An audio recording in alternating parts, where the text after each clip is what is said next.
আমরা যখন কোনো খাবার খাই তখন সেই খাবার আমাদের দাঁত ও মাড়ির উপর প্রভাব ফেলে। কিছু কিছু খাবার ভালো প্রভাব ফেলে আর কিছু কিছু খাবার ক্ষতিকর প্রভাব ফেলে। চলুন জেনে নেই কোন কোন খাবার আমরা খাবো আর কোন কোন খাবার আমরা অ্যাভয়েড করব।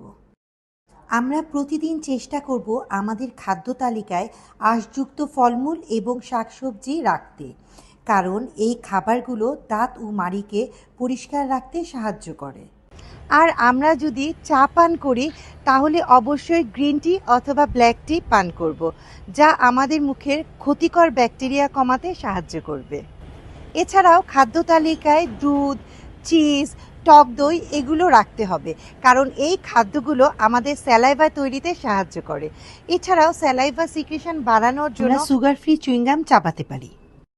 আমরা সামুদ্রিক মাছ খাবো এবং ফ্লোরাইডযুক্ত পানি পান করব, যা আমাদের দাঁত এবং শরীরের হাড় মজবুত করতে সাহায্য করে এবং দাঁতের ক্ষয়রোধ করতে সাহায্য করবে।